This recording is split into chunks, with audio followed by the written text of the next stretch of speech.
El encuentro de hoy vamos a hacer una referencia a aquellos espacios que constituyen, son parte del interés de la comunidad internacional, pero que no se encuentran sujetos a la soberanía de ningún Estado. Nos referimos al espacio ultraterrestre y a los espacios, y dentro de los espacios polares, fundamentalmente al referido al Polo Sur. Además, vamos a hacer también una referencia a otro de los espacios que sí está sujeto a la soberanía de los Estados, como lo constituye el espacio aéreo. Bueno, en primer lugar, vamos a referir al espacio aéreo, así vamos redondeando la idea de lo que constituye los espacios que se encuentran sujetos a la jurisdicción de un Estado. Sí, Miguel Ángel, buenos días. Sí, buenos días, doctor. Disculpe la interrupción. Dentro de estos espacios sin soberanía, ¿se puede considerar el alta mar también como espacio sin soberanía? Exactamente, muy bien. Gracias, Miguel, por el aporte. El tema es que alta mar lo vamos a ver en el próximo encuentro, no sé si alcanzamos hoy, mejor empezamos a ver, cuando analicemos la Convención de Montego Bay sobre Derecho del Mar y las distintas áreas que comprende el derecho del mar, dentro de las cuales encontramos el alta mar. Todas estas son regulaciones que le fueron dando a través de las distintas conferencias que culminan con la Convención de Montego Bay de Derecho al Mar. Repito, alta mar tampoco se encuentra sujeta a jurisdicción de ningún Estado, es de aprovechamiento común de toda la humanidad, pero está sujeto a un régimen jurídico específico, producto de la Convención de Jamaica sobre el Derecho al Mar del 82, que le da un estatus jurídico y a la vez limita, vale señalar que son cerca de 190 estados que han firmado esta convención, es decir, la gran mayoría de los estados del mundo, donde no solo determinan el régimen jurídico, sino qué libertades tienen los estados y qué prohibiciones a partir de ese aprovechamiento del alta mar. Muchas gracias, Miguel. El espacio aéreo, vamos a ver que sí está sujeto, se encuentra sujeto a la jurisdicción de los estados.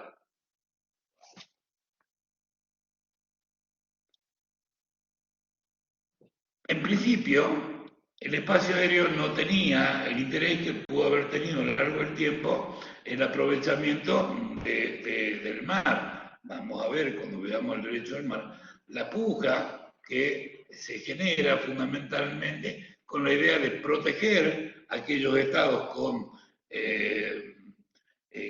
cuyas costas colindan con el mar, de proteger esa zona y someterlas a su soberanía, producto de lo cual surgió el denominado mar territorial, que es un espacio donde los estados ejercen soberanía, aunque limitadas.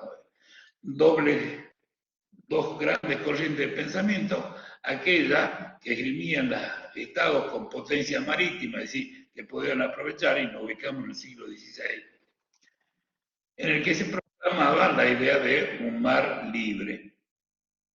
Gracias, dice.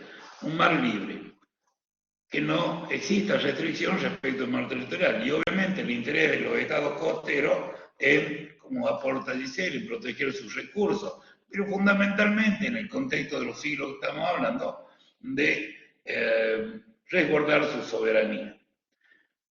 Por eso es que podemos hablar de que la regulación del derecho al mar es anterior y tal vez una de las de mayor importancia y que más tiempo duró, fíjese, la convención de la que vamos a hablar en el próximo encuentro, no queremos adelantar demasiado, es tal vez una de las conferencias más largas, se inicia en el 1958, y termina en 1982, vaya si hay temas que tuvieron que tratar en tantas conferencias.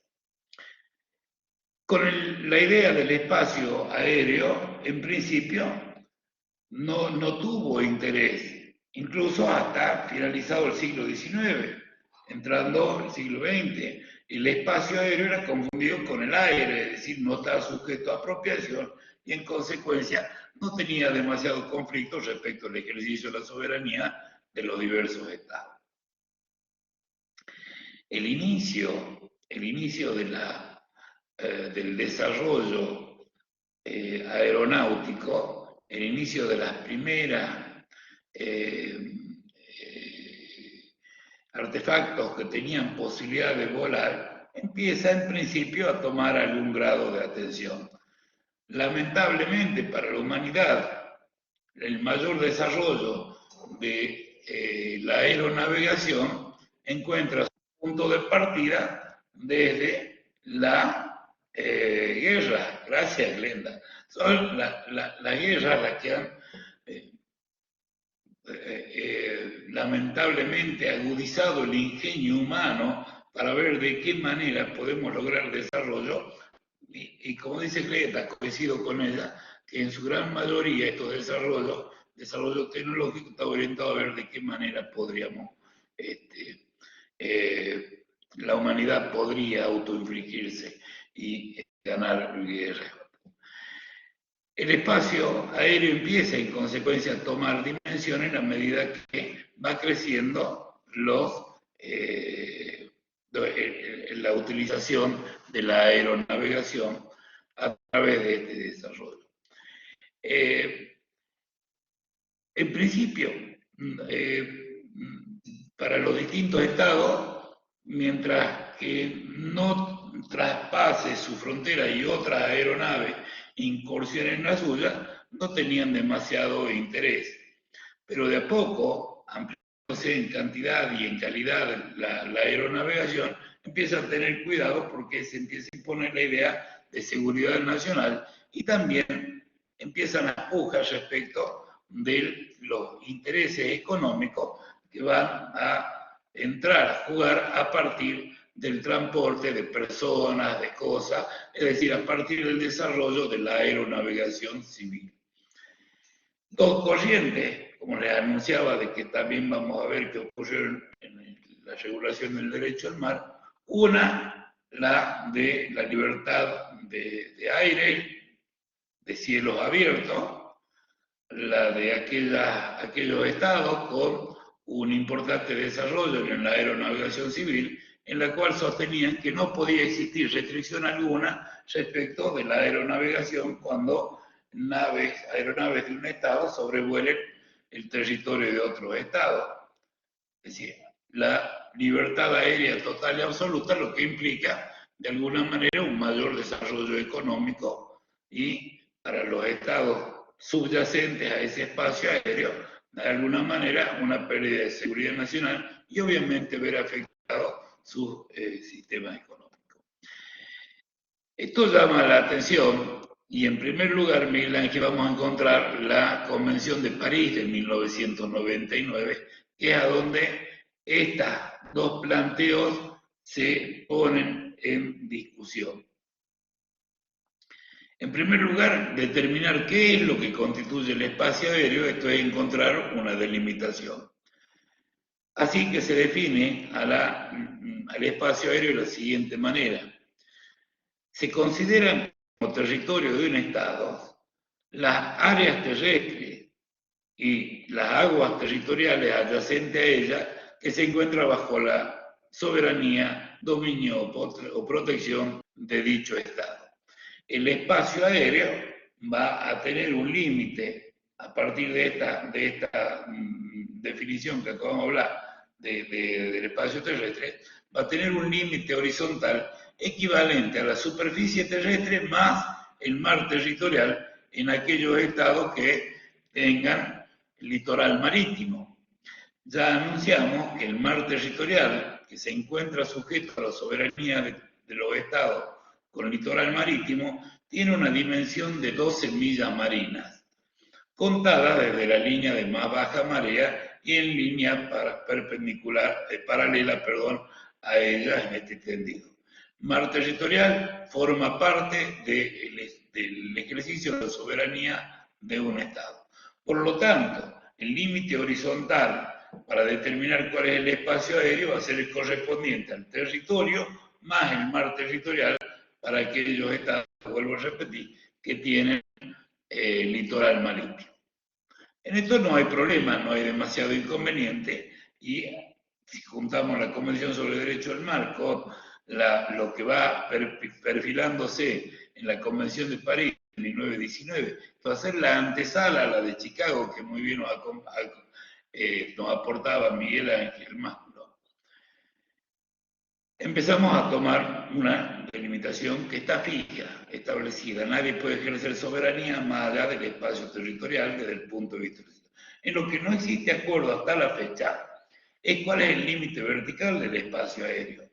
¿Hasta dónde llegará el ejercicio de la soberanía de un Estado respecto al espacio aéreo? El horizontal está claro, pero el vertical es lo que no se encuentra ni definido ni en París, mucho menos en Chicago, y tampoco en el régimen que va a regular el espacio ultraterrestre. ¿Y esto qué tiene que ver el espacio ultraterrestre? Y claro, a donde termine el espacio aéreo verticalmente considerado, comenzará el espacio ultraterrestre. Y van a ser dos regímenes jurídicos distintos, dos espacios de naturaleza jurídica distinta. Uno, espacio aéreo, sujeto a la soberanía de los estados. Y el otro, espacio ultraterrestre, espacio de no apropiación. Glenda nos aporta una de las ideas que se lanzaron para poder delimitar el espacio aéreo, que es una dimensión medida en kilómetros. 90, 100, dice Glenda, 110, dicen otros, ¿sí? 110 kilómetros desde el espacio, desde la superficie terrestre en altura. Otros criterios tienen que ver con el espacio gravitacional terrestre. Ahí hasta donde la gravedad se sienta será espacio aéreo, y fuera de ahí donde no está el espacio en el que no se encuentra sujeto a la gravedad terrestre, será hasta lo que se va a considerar desde otra perspectiva y otro idea. Dicen, bueno, la gravedad va a ser el punto de delimitación entre el ultraterrestre, no está sujeto a gravedad, y el terrestre que sí. Hasta dónde puede alcanzar la altura en un avión. Esa es otra, gracias Rafael, de las ideas. Bueno, ¿y cómo es esto de que hasta dónde puede alcanzar la altura un avión? Dice Rafael Sánchez. En principio, las fuerzas de impulso de las aeronaves la dan a partir del aprovechamiento del aire. Entonces, ahí, a donde hay menos aire para poder retroimpulsar los motores de un avión, va disminuyendo. Cuando se acaba eso, terminaría esa situación. Otro, es decir, hasta donde sea posible la realización de un vuelo. Otro de los criterios es hasta a donde alcance la altura mínima de un satélite artificial que pueda estar en órbita. Como vemos, no hay una unificación, criterios delimitorios a través de numérico, otro criterio físico. Por ahora, a ver quién era, Giselle, por ahora no hay demasiado conflicto porque es lo suficientemente amplio el espacio aéreo y no existe conflicto respecto del aprovechamiento, fundamentalmente, porque el problema va a venir por ahí, por el aprovechamiento del espacio ultraterrestre. En esto me gustaría señalar, que lo vamos a ver dentro del espacio ultraterrestre. El espacio ultraterrestre podemos decir que es ilimitado, que en cuanto a la utilización y aprovechamiento del espacio ultraterrestre no existe demasiado problema. Existe, sí, la utilización, uno de los aspectos centrales para nosotros y de utilidad, lo constituyen las comunicaciones satelitales. Fíjense ustedes que en este momento estamos teniendo este encuentro a partir del aprovechamiento de los satélites artificiales. sale la señal desde este ordenador, llega al satélite, baja a cada uno de los domicilios y nos encontramos en distintos lugares del país. En la mejor posición que pueden tener los satélites artificiales enviados de utilización para meteorología, comunicaciones, como el caso que estamos hablando, se encuentra en lo que se conoce como la órbita geoestacionaria, que se encuentra paralela a la línea del Ecuador. Es el punto, el mejor punto para poder colocar un satélite. Digamos, porque se encuentran en una situación de equidistancia todos los puntos de la Tierra, del planeta. Este espacio, este cinturón, vuelvo a repetir, imaginémonos que va a rodear el Ecuador, no es ilimitado. Mide aproximadamente 35.000 kilómetros, si no me falla la memoria, ya le digo. 35.871. No, ya está dentro del espacio ultraterrestre, 35.000, y en algún momento, por ahora no calculo que no lo veremos nosotros, ustedes sí que son más jóvenes, en algún momento esas líneas geoestacionarias se van a depositar una cantidad de satélites que hagan posible.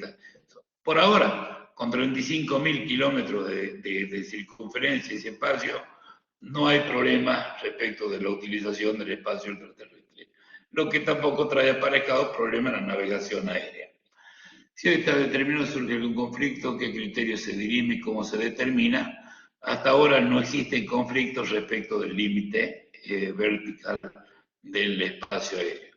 La utilización del espacio, dice Andrea, debe ser siempre a favor y en interés de la comunidad. Y exactamente, y ese es uno de los principios que vamos a ver que emerge de la declaración de principios sobre la exploración y utilización del espacio ultraterrestre, la Luna y otros cuerpos celestes a los que vamos a hacer mención enseguida. Por ahora estamos hablando del espacio aéreo sujeto a la soberanía de un Estado. Por ahora, decíamos, no hay problema respecto a esa limitación, atento a que no existen conflictos de ubicación del espacio ultraterrestre con el espacio aéreo. Por ahora no hay demasiado inconveniente. Decíamos que la Convención de París de 1919 intenta dar una respuesta a las dos pujas: libertad de cielo o restricción y reconocimiento de la soberanía de ese espacio aéreo por los estados subyacentes. Finalmente se impuso el ejercicio, el reconocimiento del ejercicio de la soberanía de los estados subyacentes a ese espacio aéreo, desplazando la pretensión de quienes ya venían desarrollando largamente tecnología que permitía el aprovechamiento de esa situación. La idea del espacio aéreo como res nullus fue desplazada, la idea de libertad de navegación, por la idea que se impuso de considerar a estados subyacentes como titulares exclusivos del ejercicio de la soberanía sobre dicho del espacio, sobre su propio territorio. Todo Estado, dirá la Convención de París, repetirá Chicago, tiene soberanía plena y exclusiva sobre el espacio aéreo situado sobre su territorio. El régimen de la navegación aérea y el tráfico comercial va a encontrar como punto de partida, decíamos, la Convención de París del 19. Tres cuestiones fundamentales son puntos de partida en esta convención. Primero, el reconocimiento, acabamos de decir, la soberanía exclusiva de los estados. Segundo, el derecho de un paso inocente en tiempo de paz. Es decir, ¿a qué nos referimos en paso inocente? Que aeronaves de otras nacionalidades sobrevuelen el territorio y su espacio aéreo sin mayor necesidad que dar aviso, sin necesidad de autorización, solo dando aviso a las autoridades del Estado subyacente y en tiempo de paz, sin ningún inconveniente, poder surcar. Por eso el derecho de paso inocente. Esto es común y lo vamos a estudiar también como una limitante, cuando hablemos del derecho al mar, como una limitante al ejercicio de la soberanía del Estado. Y finalmente, el tercer hecho que podemos destacar de la Convención de París del 19 es la creación de la Comisión Internacional de Navegación Aérea, la conocida CINA. Ahí lo vamos a colocar. Comisión Internacional de Navegación Aérea. La CINA, Comisión Internacional, es la que va a reunir en su seno toda la regulación referida a la aviación civil. Y estamos en 1919, en los albores y el inicio de la Segunda Guerra Mundial, que finaliza en el 45, a donde obviamente el desarrollo tecnológico se potencia, de manera tal de que la aeronavegación ya pasa a ser una cotidianidad. Es el auge de la aeronavegación. Gracias, Elena, por el aporte. A iniciativa de los Estados Unidos se lleva adelante una convención que se realiza en la ciudad de Chicago en el año 1949, a la que nos referenciaba Miguel Ángel hace un rato. Entre otras cuestiones, se avanza por la necesidad, y ahora traemos el aporte de Glenda recién, de que toda aeronave debe tener un estado de registro. Esto es lo que llamamos la nacionalidad de la aeronave. Toda aeronave debe tener uno y solo un estado de registro. No existen aeronaves con doble nacionalidad. ¿Qué es registro? Allí a donde va a encontrar el vínculo, y en esto es importante de qué manera el desarrollo fue fortaleciendo la idea del registro de nacionalidad. ¿Por qué? Porque según el Estado responsable de la aeronavegación, de las medidas de seguridad, que vamos a ver cómo más adelante y a través de la Comisión de Navegación establecida, van a establecer como medida de seguridad para el vuelo de los aeropuertos. Todo esto va a tener como punto de referencia la supervisión que los estados en los que las aeronaves se encuentran registradas deben obligatoriamente ejercer sobre dichos espacios. Por eso, no puede haber aeronave, no puede sobrevolar ninguna aeronave si no tiene un estado de registro. La Abigail, el registro de un estado, pero no se logra en otro estado el lanzamiento. El término lanzamiento es un término propio del aprovechamiento del espacio ultraterrestre. En el ámbito de la aeronavegación, hablamos de estado de nacionalidad de la aeronave y hablamos de estado de destino de la aeronave. No hay lanzamiento, los lanzamientos son para las naves que van a surcar el espacio ultraterrestre. Bueno, el estado de registro entonces es responsable de las condiciones de seguridad y demás normas y reglas que la ahora vigente Organización de Aviación Civil Internacional, ahí les pongo el nombre, se encarga de regular respecto de la navegación, de la aeronavegación civil. La Convención de Chicago va a señalar particularmente lo siguiente. Primero, ratificar la de París de 1919 en cuanto a la existencia de la soberanía del Estado subyacente respecto del Estado del espacio aéreo, desplazando cualquier tipo de libertad absoluta de navegación. En segundo lugar, se establece que esta Convención de Chicago va a ser solamente aplicable a aeronaves civiles. Aeronaves civiles. No. Las aeronaves se registran en cada uno de los estados. Cada estado tiene abierto un registro para aeronaves. Paréntesis, en cursiva, y para que nos quede claro, así como cuando adquirimos un vehículo, un automóvil, lo tengo que registrar, y si no lo registro en el Registro Nacional de Propiedad del Automotor, no soy propietario perfecto. De la misma manera, se registran, en cada estado tiene un registro de las aeronaves, y de la misma manera también tienen registro para, para los buques. ¿Sí, Miguel? Sí, doctor, si me permite un pequeño aporte a lo que usted está diciendo, por ahí para aclararle a los compañeros. Todos los países tienen un libro, un documento que se llama Catálogo de Aeronaves. En ese catálogo de aeronaves, la primera columna es el país. Cada país tiene una letra asignada, que es la primera letra de la matrícula del avión. En este caso, para la Argentina, la letra es la L. Ustedes van a notar que los fuselajes de los aviones dice LV corta y un número de matrícula. Lima Víctor.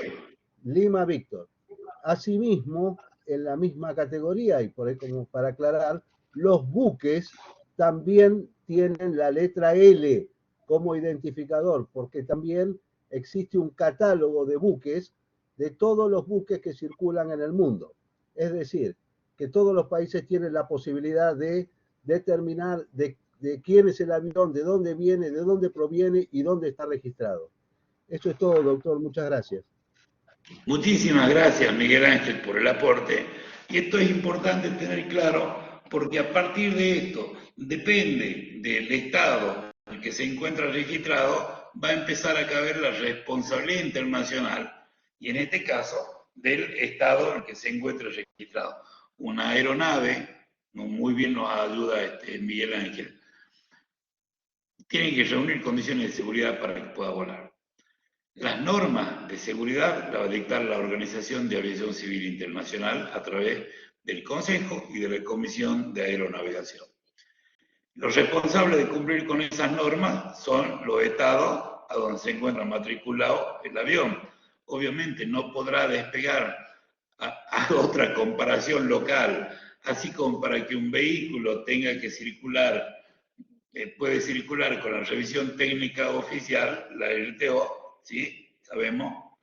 En el ámbito, una aeronave no puede volar si no tiene la supervisión del estado de registro de la matrícula. Tiene que verificar condiciones de seguridad, todo eso que vamos a ver en 2 minutitos, enseguida nomás, y que se agudizaron de alguna manera a partir del 2001, cuando las aeronaves terminaron siendo utilizadas como armas de destrucción, y nos referimos al caso de las Torres Gemelas. Vamos a ver qué condiciones de seguridad empieza a establecer y qué visión va a tener el derecho internacional a través de la Organización de Aviación Civil. Volvemos, Convención de Chicago en particular, vamos a señalar la ratificación de la soberanía.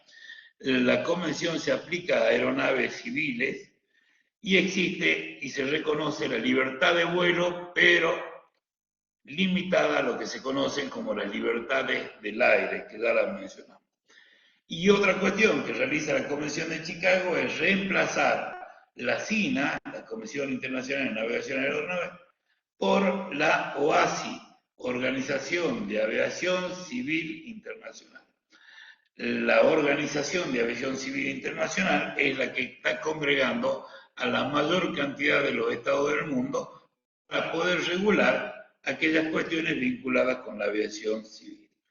Lo primero que tenemos que tener en claro es de que para que exista aviación civil entre un estado y el otro, para que existan relaciones, se firman la base son los convenios bilaterales. La Argentina, por ejemplo, celebró un tratado con Chile mediante el cual se abren las rutas, la vía aérea para llevar adelante la aviación civil. Entonces, establecerán cuáles son las compañías autorizadas, cuáles serán las rutas de vuelo mediante las cuales puedan desarrollarse los determinados vuelos, frecuencias y demás cuestiones. La base es bilateral. El resto, lo que tenga que ver con la internacionalización, empezará a funcionar las previsiones de la Organización de Aviación Civil Internacional. Las aeronaves de los estados solo podrán sobrevolar o aterrizar el territorio con autorización del Estado subyacente. La idea de regularizar de alguna manera la aviación civil internacional se asienta, decíamos, sobre los acuerdos binacionales y salvo que estemos dentro de un espacio de derecho comunitario como la Unión Europea, se desplazan los acuerdos binacionales o bilaterales por acuerdos de integración en los que participan diversos estados. Que si algún día el Mercosur puede celebrar un convenio respecto de la aeronavegación civil entre los miembros del Mercosur, ¿por qué no? Va a depender de las necesidades y de la voluntad que tengan los diversos estados. Las libertades que se consagran en la Convención de Chicago y en sus anexos, nosotros vamos a señalar solamente 5. Vamos a encontrar autores que no hablan de 7 y hasta de 9. Las libertades del aire, 5. Vamos a distinguir 2 libertades técnicas y 3 libertades comerciales. La primera libertad técnica es la libertad de sobrevuelo sin aterrizar. Una aeronave que salga, para que nos demos la idea, de Chile con destino a Uruguay, sin aterrizar en Argentina, una libertad de sobrevuelo sobre el espacio de soberanía argentina. Decía, se da el aviso o a través de los convenios de que va a surcar por determinada ruta aérea el espacio territorial, el espacio aéreo de un estado. Libertad de sobrevuelo. La segunda técnica tiene que ver con una cuestión de necesidad, de una escala técnica, sea para aprovisionamiento o para algún tipo de reparación que requiera la aeronave. No puede ser negado de ninguna manera por los estados. Gracias, dice que son pueden o no ser de emergencia. Lo normal es que digo, bueno, necesito hacer una escala, si me voy a Brasil con un avión chico, tendré que hacer una escala técnica en Centroamérica o al norte, perdón, me voy a Europa, puedo hacer una escala técnica en Brasil y está dentro de los vuelos regulares y esto puede constituir una escala técnica. Técnica, aprovisionamiento o reparación, ¿sí? Y va a depender de cada uno de los convenios que puedan llevar adelante dentro en esta técnica. Pero en principio, le es ajena a que puedan producirse desembarco o embarco, porque es solamente técnica. Las libertades comerciales sí tienen que ver con embarque y desembarco. La primera libertad comercial era la de desembarco de pasajeros, bienes, correo, proveniente del estado de nacionalidad de la aeronave en otro estado. Desembarco. La aeronave argentina desembarca en Chile. ¿Sí? Libertad comercial primera. La segunda, a la inversa, libertad de embarcar pasajeros, bienes, correo, en un estado con destino a el estado de nacionalidad de la aeronave. Segunda. Y la tercera, de embarcar en territorio tercero, que no es de la nacionalidad de la aeronave, para desembarcar en otro estado, pasajeros, personas, bienes, y embarcar desde ahí con dirección a otro estado distinto del de la nacionalidad de la aeronave. Estas serían más o menos las escalas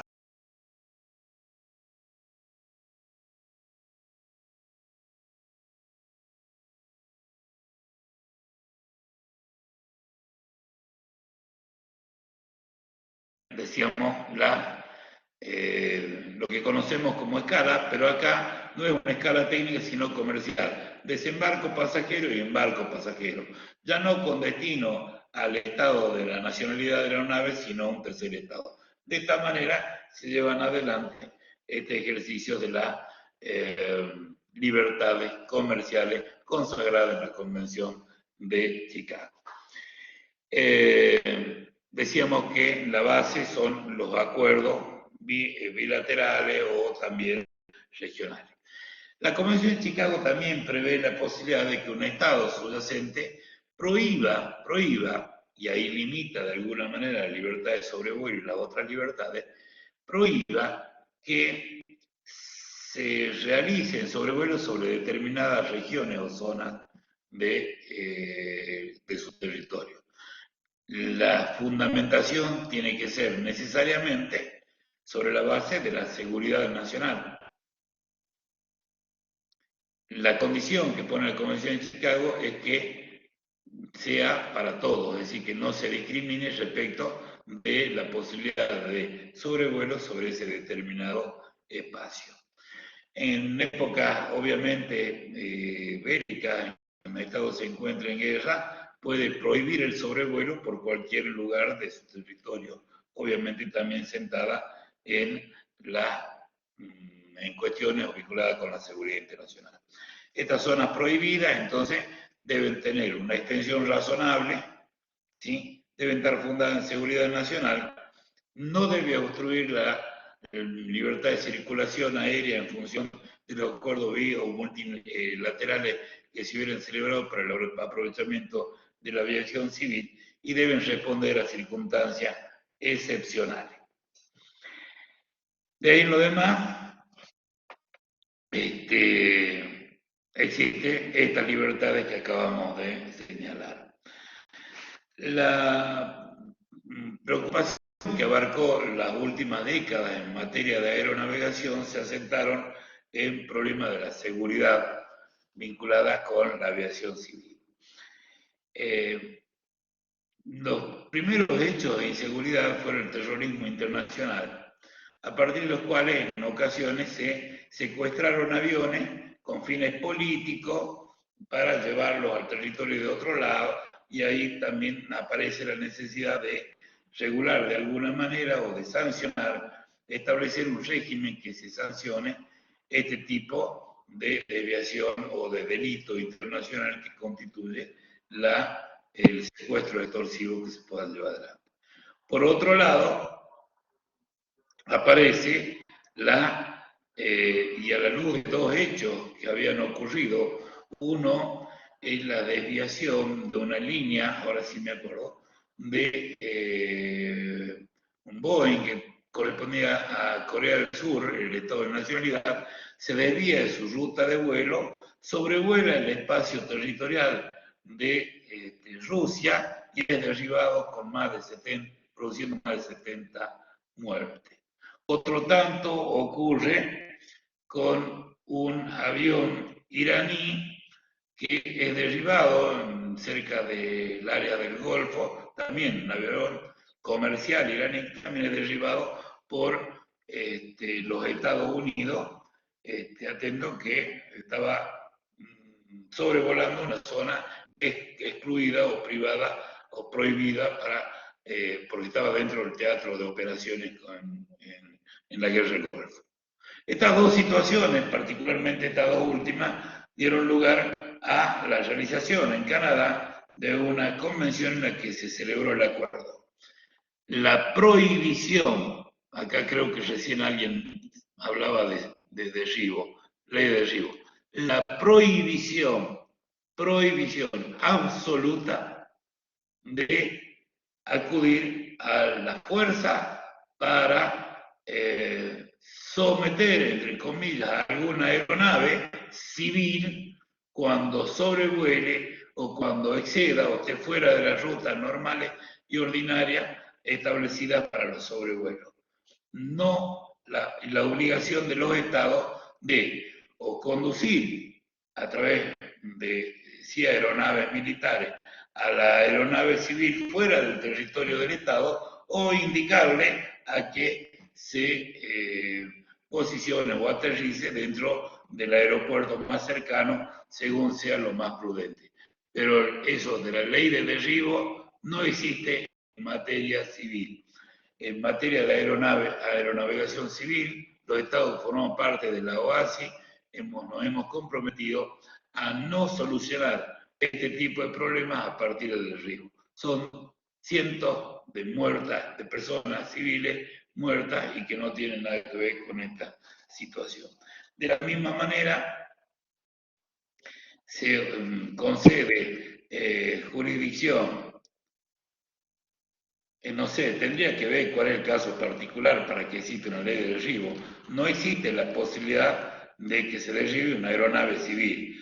Si es el campo militar serán otras las cuestiones y otros parámetros, pero hablando de aeronave civil no sé cuál puede ser el peligro que pueda generarse de alguna manera en este sentido.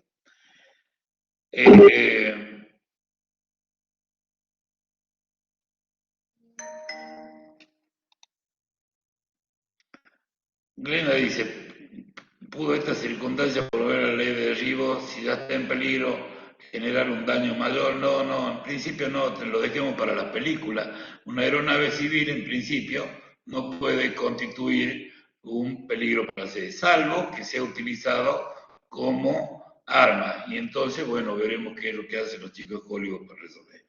Glenda dice, sí, que ya está firmado el acuerdo, no se puede, quedó incompleto el tema, ¿sí? Bueno, son circunstancias extraordinarias.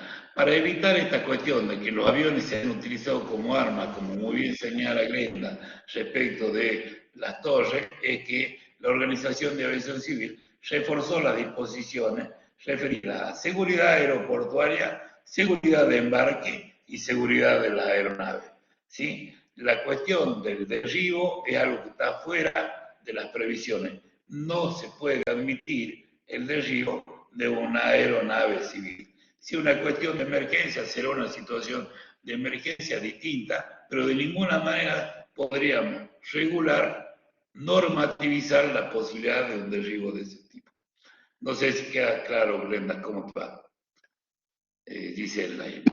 Bueno. Decíamos que también existe normas que a este respecto se elaboraron en cuanto al secuestro de personas, otorgando competencias para el juzgamiento sea del estado de nacionalidad o del estado de aterrizaje y aún del estado cuya aeronave o la nacionalidad de aeronave haya sido secuestrada a través de estos secuestros extorsivos. La labor de la OASI en este sentido aparece importante, sobre todo de estos disparadores que la historia nos ha ido demostrando en la última década que han ocurrido en esta cuestión.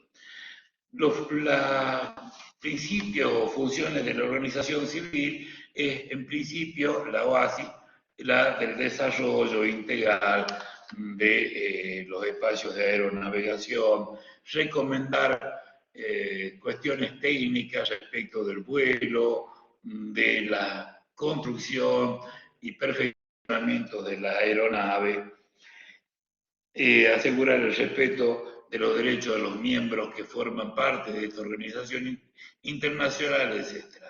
Hoy la OASI tiene 193 miembros, ¿sí? Idéntico número de miembros activos de Naciones Unidas. Naciones Unidas le agregamos 2 miembros observadores más. Los órganos de la OASI es una asamblea, están los 193 miembros, se reúne una vez cada 3 años, ¿sí? Y extraordinariamente ha perdido un quinto de la solicitud de un quinto de sus miembros. El Consejo, en general, tiene las funciones típicas normales de cualquier asamblea, tomar las decisiones de última ratio respecto de su organización y respecto de las normas que puedan llegar a emitir para ser aplicable a todos los estados, siempre vinculadas con la aeronavegación civil. Puede la Asamblea General, fíjate, se reúne cada 3 años, delegar en los otros órganos, fundamentalmente en el Consejo de la Organización, la determinación de algunas normas vinculadas con el desarrollo de la aeronavegación y fundamentalmente, esto que hablamos recién, respecto de la seguridad en la aeronavegación. Por eso que el órgano que le sigue en importancia a la Asamblea se denomina Consejo. El Consejo de la OASI está integrado por 36 miembros. Este es un órgano permanente, a diferencia de la Asamblea, que se reúne cada 3 años. Los miembros del Consejo duran 3 años, es decir, que se van a elegir cada vez que se reúna la Asamblea. Y tienen que tener para la designación de estos 36, en primer lugar, una razonable adecuación de representación geográfica. Normalmente vemos cómo en Naciones Unidas la distribución geográfica se realiza para la conformación de órganos como el Consejo de Seguridad o el Consejo Económico y Social, teniendo en cuenta las distintas regiones o continentes del mundo. Los bloques son así: América Latina y el Caribe, Europa Occidental y otros estados, Europa Oriental, África y Asia. Estas son las 5 regiones generalmente que se utilizan para hacer una distribución dentro de Naciones Unidas, lo que también es aplicable dentro de la OASI. Pero además de la distribución geográfica, se tienen en cuenta otros 2 factores que son de suma importancia, pues estamos hablando de aeronavegación civil. Los estados que tengan una mayor importancia en cuanto al tráfico de navegación aerocivil. Miguel Ángel nos decía hace rato de que podemos ver la identificación de los aviones a partir de esta nomenclatura, a partir de la utilización de siglas.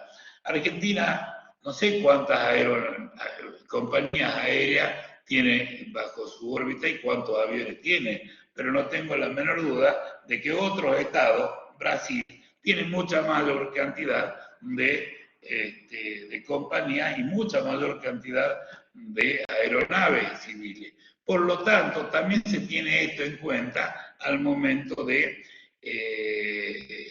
la designación de estos 36 miembros del Consejo que integra el OASI. Y también se tiene en cuenta aquellos estados que realizan una mayor inversión tanto en instalaciones e infraestructura, llamémosle aeropuertos, ¿sí?, como también en los servicios que se puedan brindar a partir de esos aeropuertos. Obviamente, si uno toma como punto de referencia, si hemos tenido la suerte de viajar al exterior y conocer otros aeropuertos, vamos a ver que existen algunos brillantes, verdaderas ciudades, y otros que son mucho más limitados a este respecto. Y estos son elementos que también se tienen en cuenta en la Asamblea para esta distribución de miembros del Consejo de Seguridad, del Consejo de la OASI. Pero ¿qué hace el Consejo de la OASI? Y acá está lo sustancial e importante. Tiene la potestad de convocar a sesiones extraordinarias de la Asamblea General. Presenta informes anuales a esta Asamblea, administra las finanzas, nombra al secretario general, disposiciones comunes a cualquier órgano dentro de una organización internacional. Pero lo importante es que va a determinar normas que el otro órgano que le sigue y del cual se asiste, la Comisión de Aeronavegación le recomienda. Por eso es que se va a asistir de comités técnicos, de transporte aéreo, de ayuda a la aviación aérea, de finanzas, de transferencia tecnológica, de cooperación técnica, y la más importante de ellas es la Comisión de Aeronavegación. La Comisión de Aeronavegación, que tiene como función asistir al Consejo, va a recomendar un cúmulo de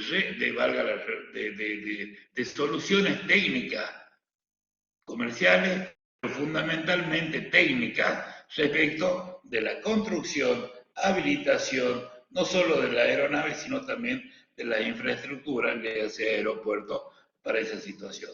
Va a sancionar normas, métodos y procedimientos técnicos que puede llevar adelante todas las convocatorias por un quinto, que puedan llevar adelante los estados respecto de los estados que se encuentran sujetos a de las aeronaves que se encuentran registradas en su propio estado. Este es el órgano que está integrado por 19 miembros, y acá no hay distribución geográfica.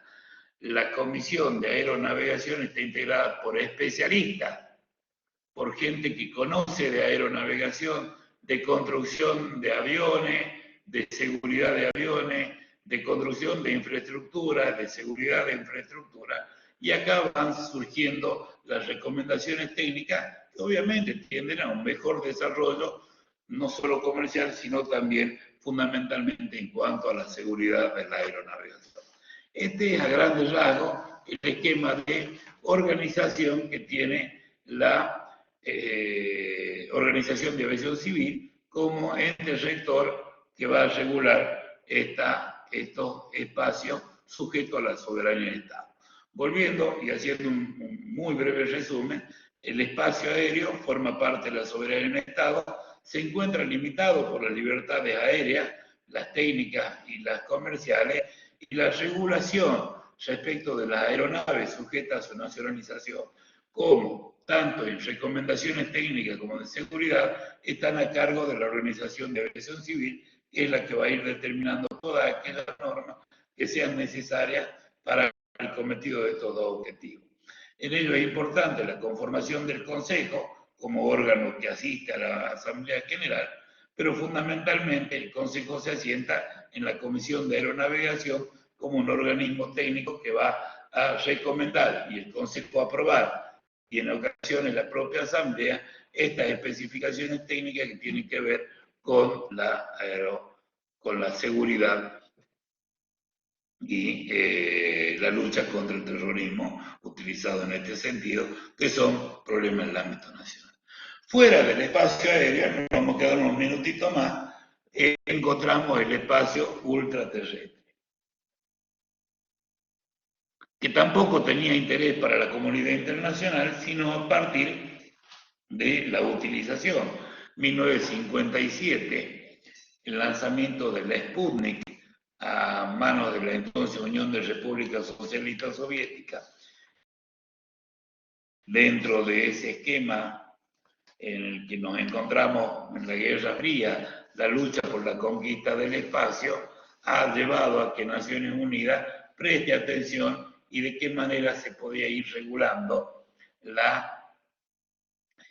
el aprovechamiento y la utilización del espacio ultraterrestre.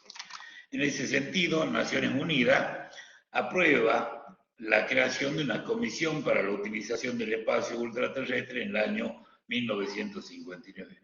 Pero la norma que de mayor interés respecto del espacio ultraterrestre emite en ese contexto la Organización de Naciones Unidas es en 1967 la declaración de principios que deben regir las actividades de los Estados en la exploración y utilización del espacio ultraterrestre de 1967.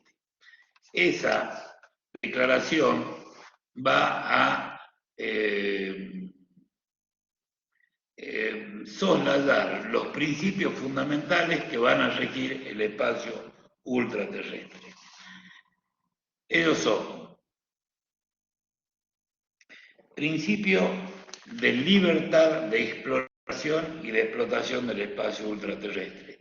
Todos los estados, dice la Declaración del 67, todos los estados, sin discriminación alguna, pueden explorar el espacio ultraterrestre.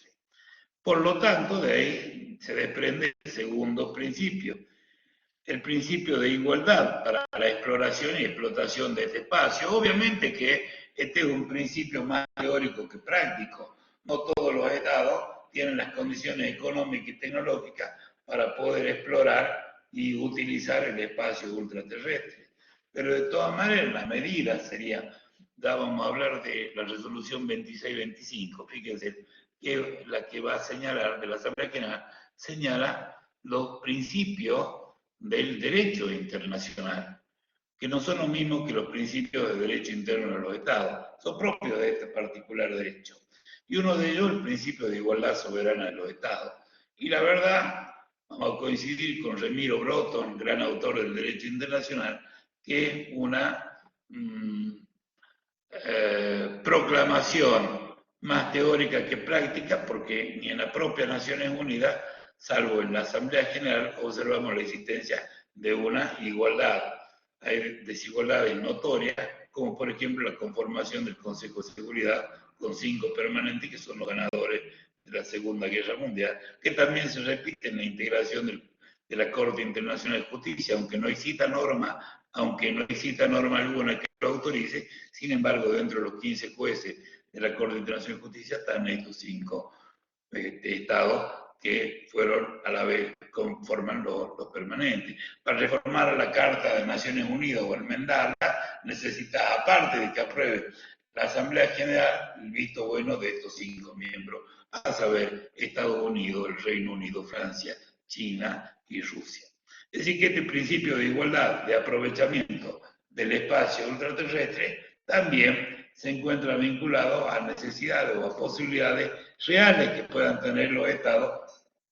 El tercero de los principios es central para comprender la naturaleza jurídica del espacio ultraterrestre. El principio de no apropiación del espacio terrestre. Y vamos a ver más adelante que se expresa este principio también respecto de la Luna y otros cuerpos celestes. En alguna oportunidad, hace unos años, había quienes vendían terreno en la Luna. No está sujeto a apropiación por parte de ningún Estado la Luna, y ya vamos a ver qué es lo que dice el convenio sobre la exploración y utilización de la Luna, particularmente, que también forma parte del derecho espacial, algunos lo llaman de esta manera. Principio de libertad de exploración, de explotación para todos los estados, principio de igualdad, principio de no apropiación. El cuarto, principio de utilización para fines pacíficos, que se vincula obviamente con la no utilización y la prohibición expresa de enviar al espacio ultraterrestre armas, depositar armas en ella y mucho menos experimentar y realizar ningún tipo de explosión, sean armas nucleares o no. El desarme del espacio ultraterrestre es un principio que también se marca en esta declaración. Como algunos estados tienen la posibilidad de poder explotar el espacio ultraterrestre, también, y que eventualmente, y si hacemos un poquito de memoria, cuando una nave enviada al espacio ultraterrestre deja de orbitar, vuelve a caer sobre la Tierra. Si esto no está previsto, es decir, o queda orbitando en el espacio ultraterrestre o es atraída por la fuerza de la gravedad. Cuando es atraída, si es que no está prevista de qué manera, cuál va a ser la trayectoria de caída, puede generar daño en personas, en cosas. Entonces acá aparece otro principio de imputabilidad y de responsabilidad al momento de la utilización de ese espacio ultraterrestre. No solo por los daños que pueda provocar en el espacio terrestre, sino también a otras naves que se encuentren también en este mismo espacio. El sexto de los principios tiene que ver con la cooperación y asistencia mutua en el espacio ultraterrestre. Esto es tan importante comprender para la humanidad y en los distintos ámbitos, en el ámbito internacional y aún dentro de nuestro, que cuando pujamos por objetivos comunes, los términos de competencia deben transformarse en términos de cooperación. Léase en el ámbito interno, léase en el ámbito internacional. Cuando el objetivo es el bien de todos, repito, los términos de competencia deben transformarse en términos de cooperación. Y en este sentido, ya remitiéndonos a lo que estamos hablando, en el ámbito del aprovechamiento del espacio ultraterrestre, la cooperación aparece como necesaria. Y finalmente, el último principio de subordinación al derecho internacional. Les menciono rápidamente, así vamos cerrando la cuestión del espacio ultraterrestre, cuáles son lo que nos parece importante tener como punto de referencia, los principios de esta declaración del 67, porque en definitiva van a ser los reguladores de los otros convenios, declaraciones que han ido celebrándose en torno a la utilización del espacio ultraterrestre. Acá ya viene más sectorizado. El acuerdo sobre salvamento y devolución de astronautas y la restitución de objetos lanzados al espacio ultraterrestre en 1968 es otro de ellos. Acá los estados se comprometen a prestar asistencia, salvamento, en caso de peligro urgente de que se haya producido ante el arribo de astronautas dentro del espacio territorial de la soberanía de un Estado o en el mar territorial, y si se encuentra fuera de estos espacios, por ejemplo, como señalaba Miguel, en alta mar, y toma cualquiera de los estados conocimiento de que allí cayeron objetos, o fundamentalmente astronautas, prestarle con la mayor celeridad posible asistencia para el salvamento de la vida y de los bienes que hubieran caído en ese lugar en caso de peligro o aterrizaje forzoso. La devolución de los astronautas o de los bienes debe ser sin demora y segura. Cuando un Estado prevé este convenio, toma conocimiento de la existencia de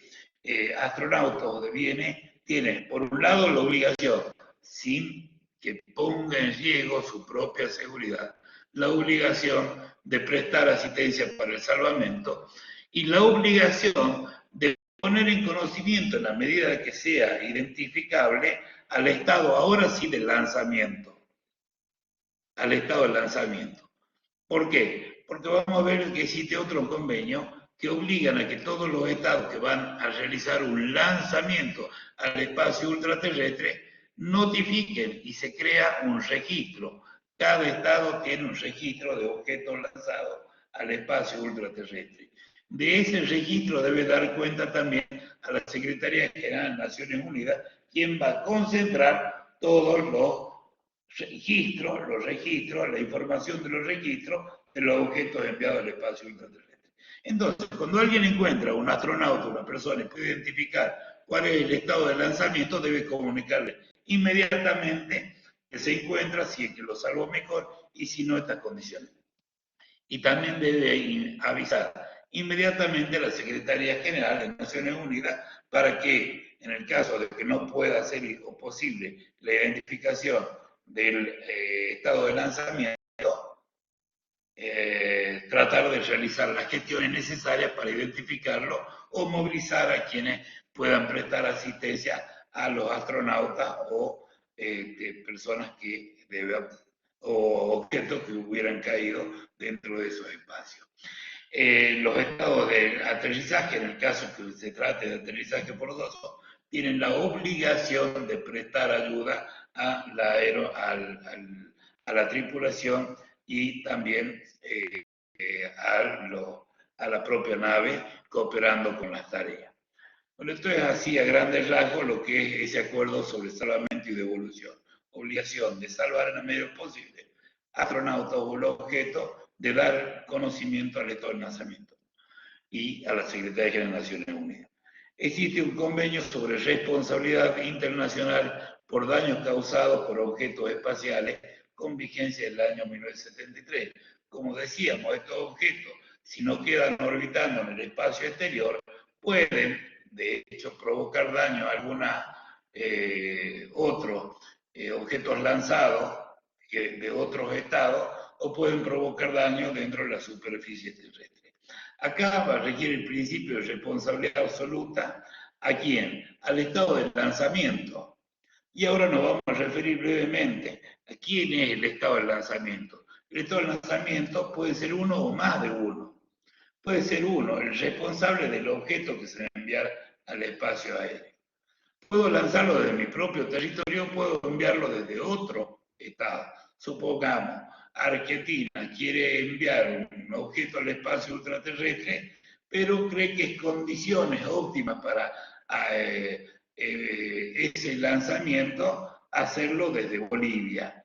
¿Sí? ¿Por qué? Porque me va a permitir ubicarlo en una órbita geoestacional que va a ser conveniente para la comunicación satelital dentro de mi país. Serán responsables el estado de lanzamiento, el que registró, como también el lugar, en el estado, el lugar en que se registró. Se aparece acá una solidaridad. Un estado no puede prestar, porque sí, su espacio territorial, para que venga otro estado y lance un objeto al espacio ultraterrestre, si no tiene la seguridad de que lo que estaba enviando al espacio ultraterrestre no va a producir daño. Entonces, vuelta a la idea de la responsabilidad, son responsables solidarios, tanto el estado del lanzamiento, que tiene registrado el estado de registro o el del lugar en el que se envió. Si son más de un estado, porque suele ocurrir, es muy común, entre diversos estados acuerden enviar en conjunto un objeto al espacio ultraterrestre. Serán responsables tanto estados como lo encuentren, como el estado de registro, como aquellos que hayan intervenido en ese proceso de lanzamiento, porque cuando se registra el estado del lanzamiento, se registra quiénes, cuántos son los estados, ¿sí? De cabeza va a estar uno, pero los demás son solidarios. Se determina cuáles son las condiciones técnicas, cuál es la órbita que va a ocupar ese objeto lanzado al exterior dentro del espacio aéreo, cuál en el espacio ultraterrestre. Tienen nombres específicos, no los tengo acá a mano, pero se llama lanzamiento, apogeo, perigeo, es decir, toda la trayectoria que va a tener ese espacio. En todo ese espacio es que va a existir esta responsabilidad causada por los daños. ¿Cómo se hace la reclamación?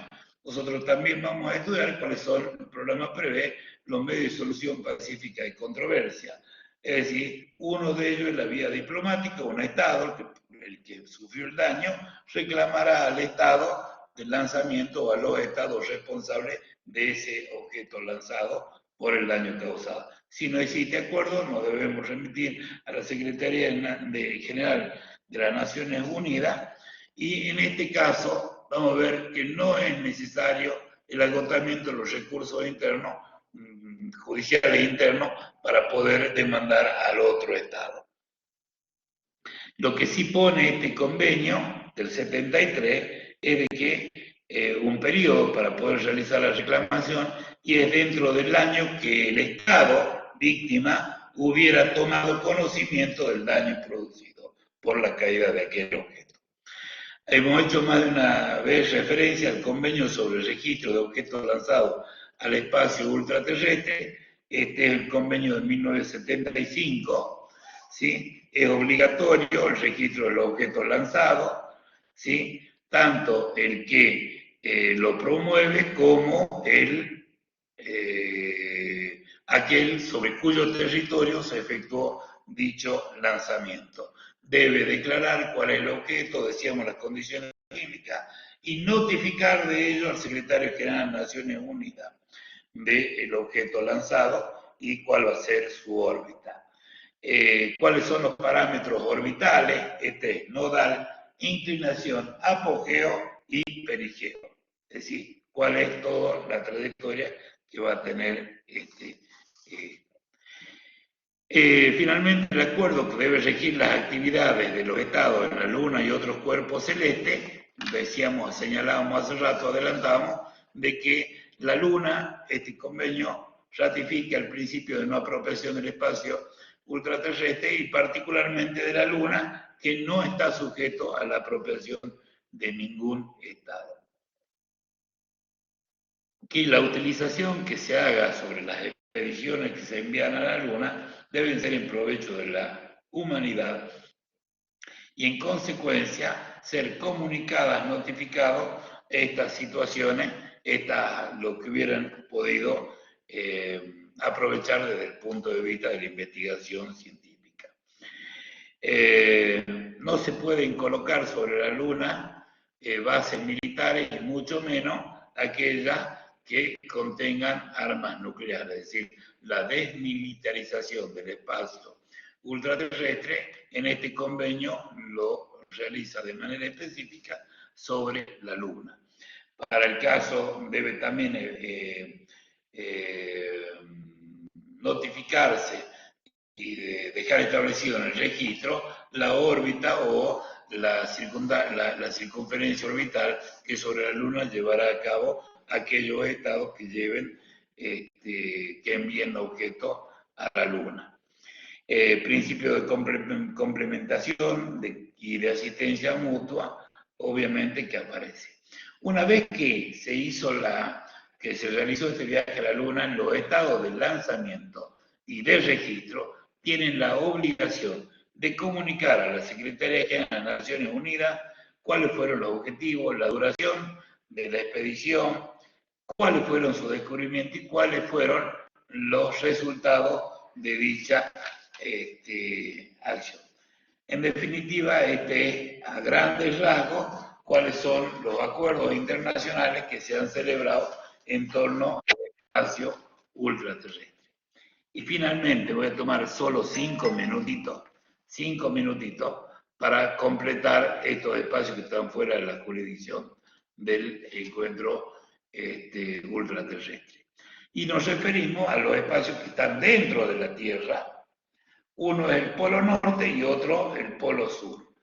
Esto no es que estén fuera de la soberanía de los estados, sino que por las particularidades que tienen, sabemos de la bajísima temperatura, tanto en el Polo Norte como en el Polo Sur, tienen regímenes jurídicos distintos. El Polo Norte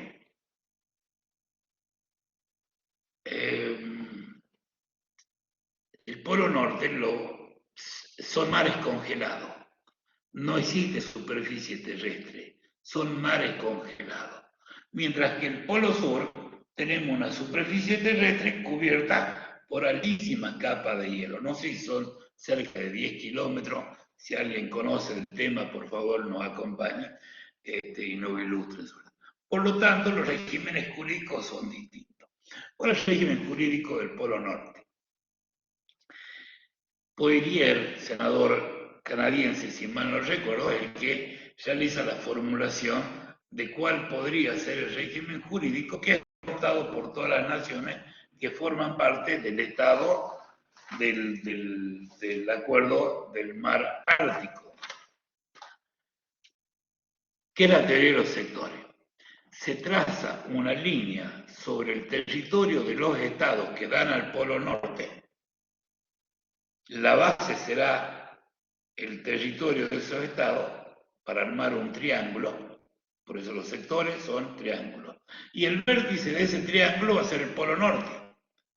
Si nos imaginamos un poquito, veamos Canadá, que tiene una importante frontera que da al mar Ártico, tomemos el territorio de Canadá y proyectemos tomando como vértice el Polo Norte, se va a armar un triángulo. Todo territorio que se encuentre en ese espacio va a estar sujeto a la soberanía del Estado, cuyo frente da al vértice del Polo Norte. Esta es la teoría de los sectores. Como se trata de mar congelado, no hay demasiado problema, porque son escasas las islas que se encuentran en esa zona. Entonces, esto es inconveniente respecto del planteamiento de los estados cuyas costas dan hacia el mar Ártico y en definitiva hacia el Polo Norte.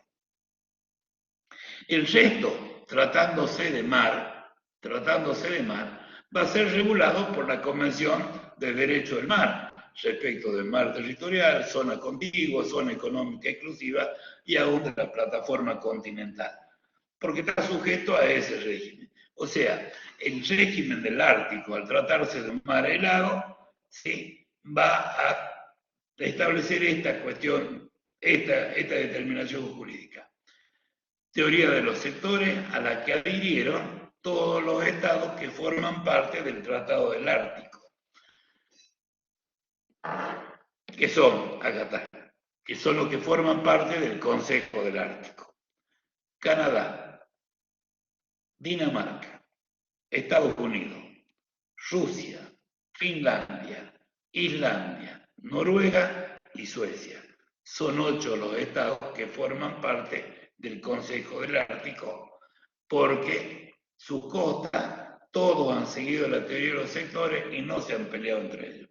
Vemos, de alguna manera más simple, que todos los países nórdicos forman parte del Tratado y del Consejo del Ártico porque su frontera dan hacia el mar Ártico y en consecuencia, repito, hacia el vértice que constituye el Polo Norte. Distinto es el caso, y ahí no hay inconveniente, en materia de aprovechamiento, todas las cuestiones resuelve el Consejo del Ártico, así que conflicto en este sentido no existe.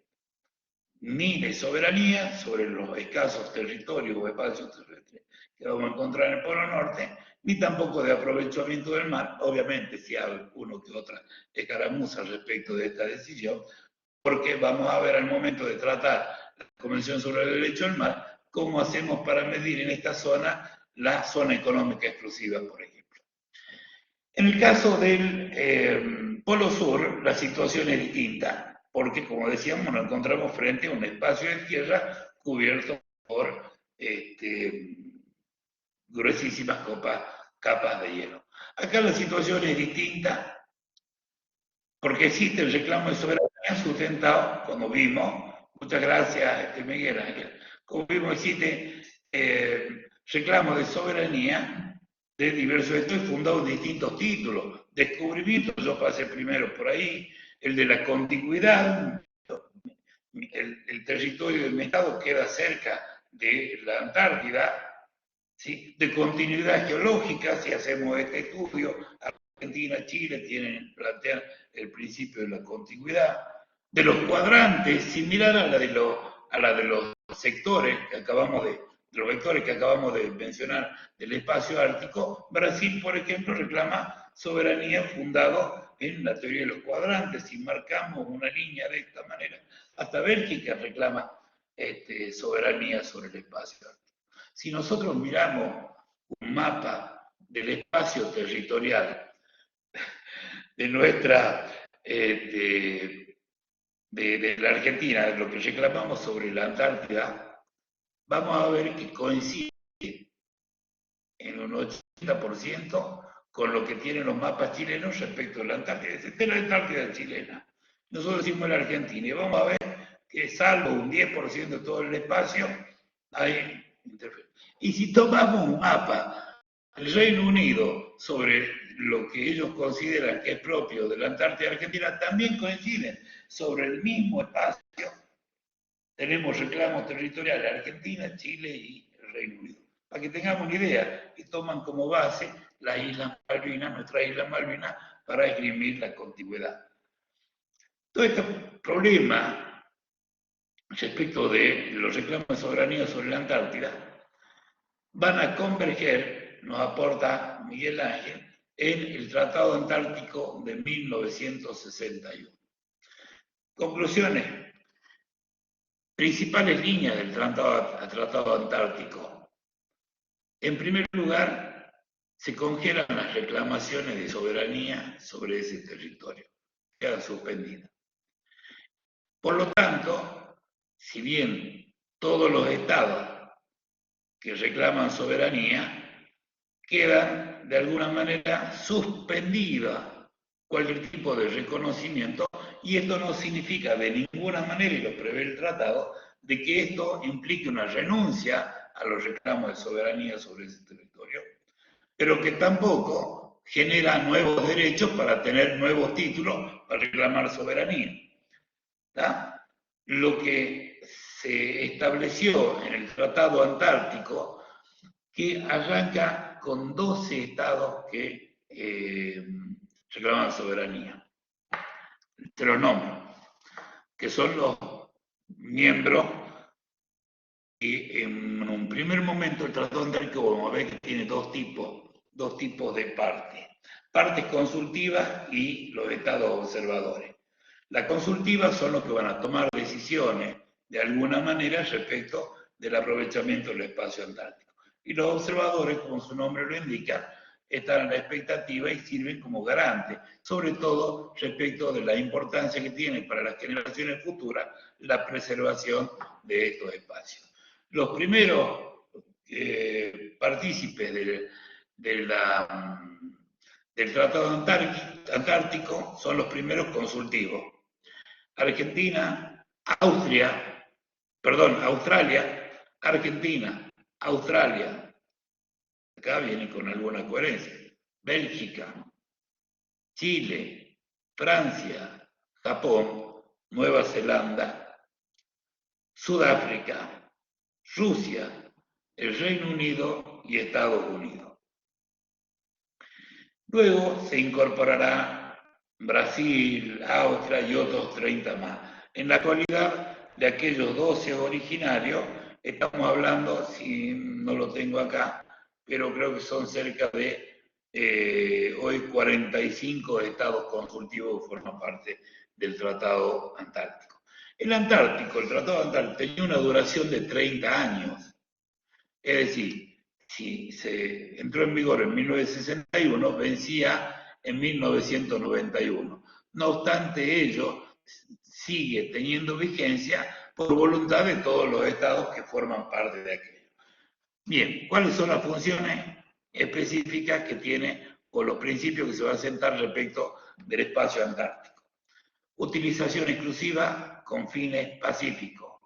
Utilización exclusiva del espacio antártico con fines pacíficos, lo que implica la no utilización para bases militares ni depósitos de armas militares, mucho menos de experimentos que tengan que ver con la problemática y prohibición de utilización de armas nucleares, que es un término general que lo vamos a ver también cuando veamos aquellos acuerdos que se han celebrado a partir de los bilaterales, STAR 1, STAR 2 y el acuerdo de no proliferación y utilización de armas nucleares, que lo incluye de alguna manera esto. Tanto bases como medios o ensayos militares están totalmente prohibidos en esta zona. La permisión de realizar instalaciones siempre con fines de investigación y fines pacíficos. La cooperación en base al interés común respecto de aquello, así como la Luna, de manera también de cooperación respecto de aquello, investigaciones científicas que se desarrollen en esta cuestión. Al igual que los otros espacios que señalamos también, la obligación de notificar el envío de expediciones, lugar a donde va a estar, qué es lo que van a hacer, qué es lo que van a investigar, y a la vez todos los estados partes tienen el derecho de un sobrevuelo con fines de exploración y de observación de lo que pueden estar haciendo los demás estados. Más, en 1991 se pone en marcha un órgano permanente que va a colaborar con el Tratado de la Antártida, que es la Secretaría General del Tratado Antártico, cuya sede se encuentra en Buenos Aires. Y esta va a ser la depositaria de las notificaciones que realicen los otros estados respecto de las misiones o expediciones que se efectúen en este sentido. En consecuencia, aquellas obligaciones de informar a qué van y si es que van a colocar una instalación dentro del espacio antártico, hoy debe ser notificada a la Secretaría del Estado del Tratado del Antártico. Prohibición absoluta, y esto en función de la protección del medio ambiente, del depósito de desechos radioactivos o similares que parezcan. Lo que importa, volvemos a reiterar, ninguna de las disposiciones del Tratado Antártico, señala el propio tratado, deben entenderse como renuncia a los derechos que los diversos estados expresan como reclamos soberanos sobre ese espacio. Bueno, esto quería comentarlo así a grandes rasgos. Nos quedan pocos encuentros y ya con esto dejamos gran parte del tema vinculado con los espacios territoriales y los estados. Nos falta el derecho del mar, que lo vamos a hacer en el próximo encuentro, muy condensado, vamos a tratar de dar lo mínimo para poder terminar y señalar el resto de los exámenes. No sé si ha quedado alguna duda.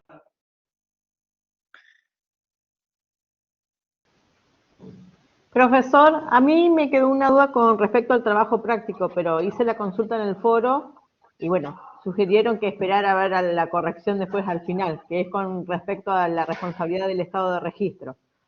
Pero bueno, fuera de eso, esperaré después la corrección al final. ¿Nos podría adelantar más o menos para el tema del parcial cómo viene, que va a ser caso práctico a desarrollar? Adelantar algún tema por ahí específico que podamos llevar alguna ayuda para ir viendo, porque la verdad que es complejo aplicar la normativa y resolver un caso. A mí particularmente estos trabajos prácticos me llevan mucho tiempo de lectura, de toda la bibliografía, investigación, y bueno, trato de resolverlo, y no me imagino en un caso práctico con 45 minutos la complejidad, ¿no? Por eso más que nada la consulta. A ver, si la idea de los trabajos prácticos lo ponen en un contexto, es que voy de alguna manera leyendo tranquilamente, digamos, la bibliografía, entrando en temas para ver de qué manera se aplica.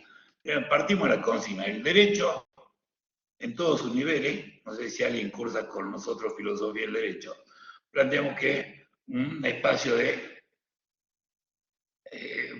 conocimiento práctico está orientado a dirigir la acción, no es de ninguna manera una abstracción, mucho menos nuestro derecho. Vamos a ver si recordamos a algunos autores cuando se habla del fundamento de la existencia del derecho internacional, si eso no es derecho, es un problema de la sociología, es una simple concepción. No, es un derecho concreto y sobre todo cuando veamos la aplicación concreta del derecho en el sistema interamericano de protección de derechos humanos, nosotros vamos a ver, y lo dijimos al comienzo, lo repetimos ahora, que hoy en la Argentina hablamos de control de convencionalidad, aparte del control de constitucionalidad. Vamos a organizar un conversatorio sobre el control de convencionalidad. Vamos a tratar de que sea el mes de, antes que terminemos el curso, para que tomemos peso y que realmente forma parte de nuestra formación disciplinar específica. Ponerlo en contexto de un trabajo práctico o de un parcial que me implique la aplicación concreta de estos conceptos teóricos nos pone en de qué manera se lleva adelante este ejercicio práctico. Así que en principio yo les diría, si tenemos una lectura comprensiva de los puntos con el comprender el examen, no tengamos temor al resolver la cuestión. 45 minutos nos va, no somos necios, creemos que en 45 minutos se puede, no les pedí 2 millones de cosas para que las resuelvan en 45 minutos. La idea es que sea posible resolverla en 15 minutos, pero 45 para extender un poquito más.